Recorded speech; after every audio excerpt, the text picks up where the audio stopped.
Bonjour Stéphane Saussier. Bonjour. Vous êtes professeur à l'IAE de l'Université de Paris 1 Panthéon-Sorbonne, directeur de la chaire de recherche sur l'économie des partenariats publics-privés. Et vous venez de co-signer avec Jean Tirole une note pour le Conseil d'analyse économique, le CAE, une note intitulée « Renforcer l'efficacité de la commande publique » avec toute une série de recommandations dans ce sens. Alors d'abord, vous relevez dans votre note que la commande publique est régulièrement pointée du doigt pour son inefficacité.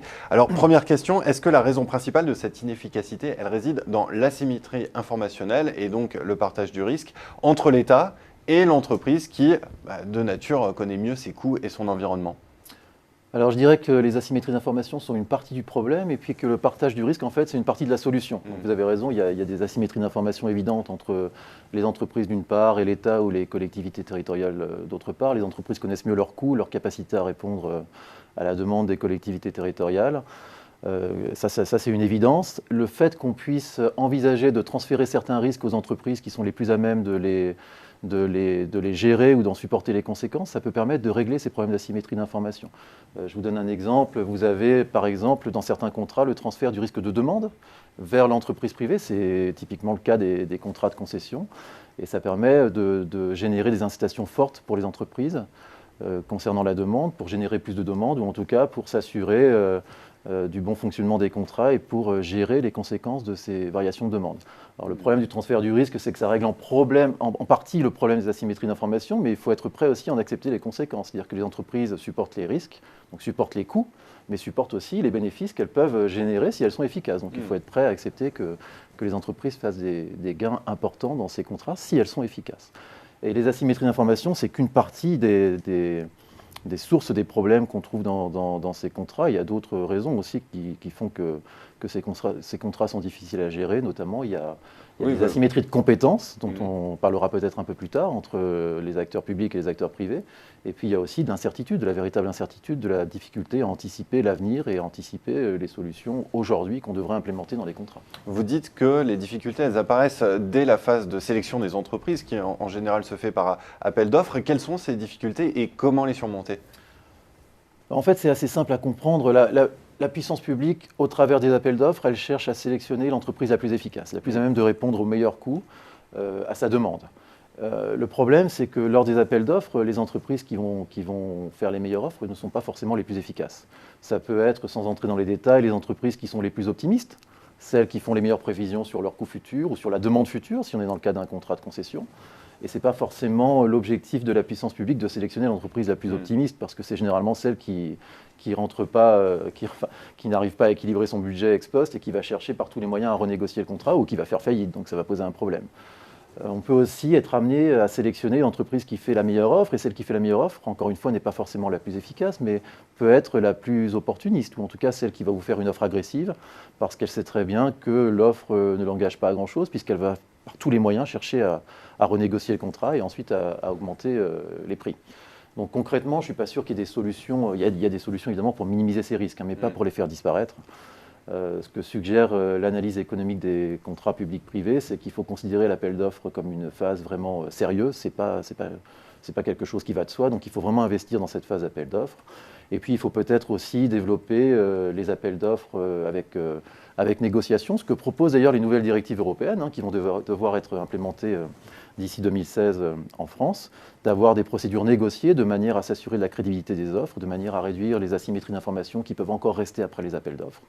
Mais voilà, il faut prendre ça au sérieux et le faire de manière vraiment investir sur cette phase. On va revenir sur cette phase de renégociation, mais avant, je voudrais revenir sur un point fort qui émerge de votre note. Vous dites que les objectifs de la commande publique ne sont pas assez bien définis, assez précisément définis. Qu'est-ce que vous entendez par là? Alors là, c'est la proposition 1 du rapport qui a fait couler beaucoup d'encre et sur laquelle on est probablement le plus attaqué, ou en tout cas le moins bien compris, je dirais. Effectivement, on dit dans la note que l'objectif central de la commande publique devrait être de chercher les offres les plus efficaces et donc de s'approvisionner au moindre coût. Et on ne devrait pas notamment chercher à étendre de manière systématique dans les appels d'offres des critères comme des critères sociaux, environnementaux ou d'innovation qui ne cherchent pas forcément à répondre directement à cet objectif. Notre position sur ce point doit être très claire et on n'est peut-être pas suffisamment clair dans la note, donc je vais essayer d'être le plus clair possible. On considère que ces objectifs sont vraiment centraux et primordiaux. On considère vraiment que les objectifs sociaux, environnementaux sont vraiment des objectifs important pour la société aujourd'hui.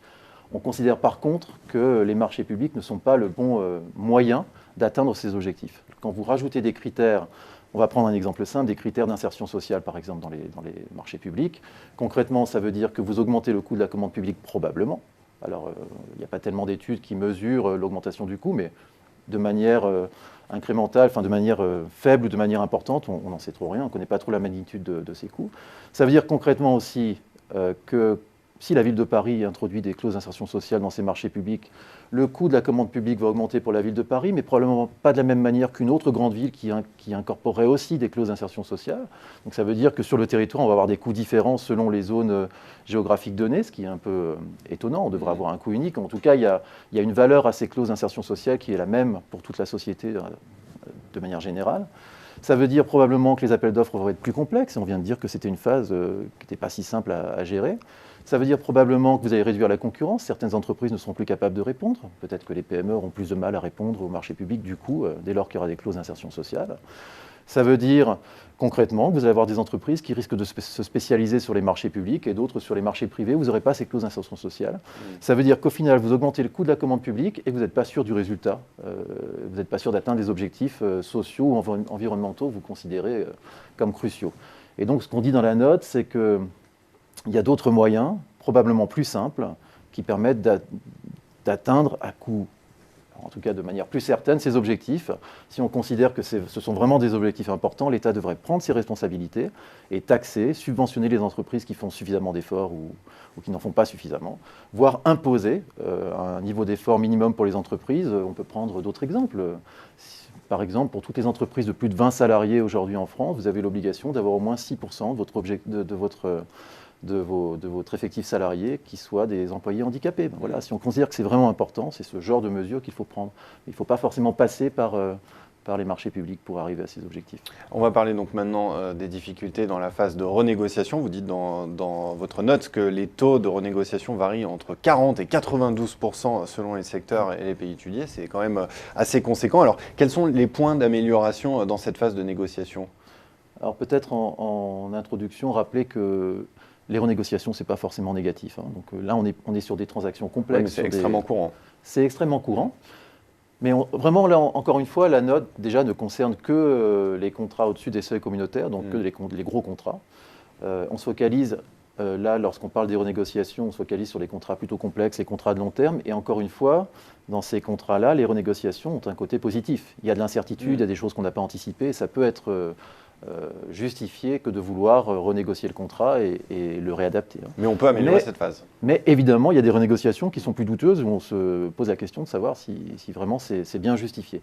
Et on peut améliorer cette phase et on peut d'autant plus l'améliorer que les nouvelles directives européennes prévoient qu'aussi bien pour les marchés publics que pour les concessions, on va pouvoir renégocier de manière assez large puisqu'on va pouvoir faire varier la valeur des contrats de concession jusqu'à 50% lors des renégociations. Donc c'est vraiment pas mineur.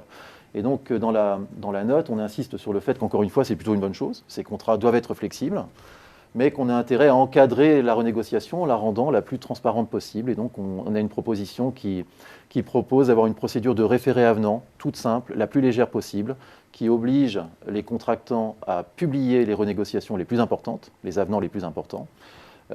Et il y a une phase de 30 jours où les parties prenantes peuvent contester ces avenants. Et si cette phase de 30 jours, il n'y a pas de contestation, alors l'avenant prend force obligatoire et devient effectif dans les contrats. Vous évoquez aussi une inadéquation entre la formation des agents en charge de la commande publique et les besoins.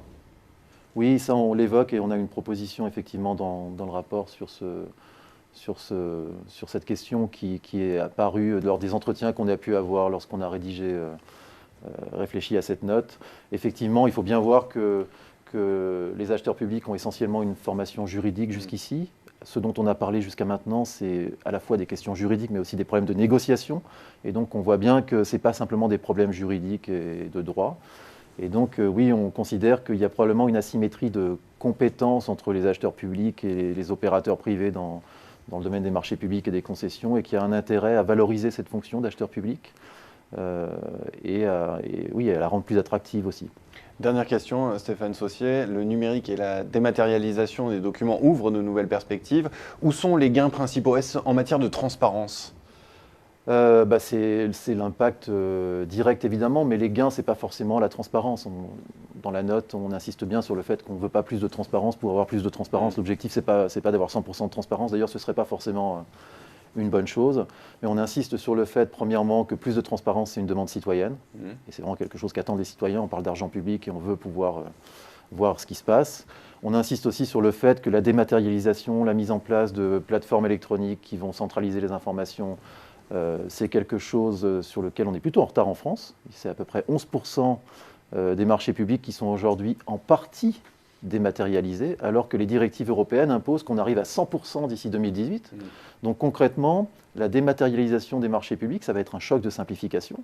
Ça veut dire que les entreprises vont pouvoir répondre aux appels d'offres avec un coût moindre. Ça veut dire que les PME vont pouvoir répondre plus facilement aux appels d'offres. Ça veut dire que effectivement, il y aura un niveau accru de transparence, une responsabilisation accrue des acheteurs publics, et en fait, il y a beaucoup de gains en réalité. Et donc plus d'efficacité, in fine. Nous l'espérons.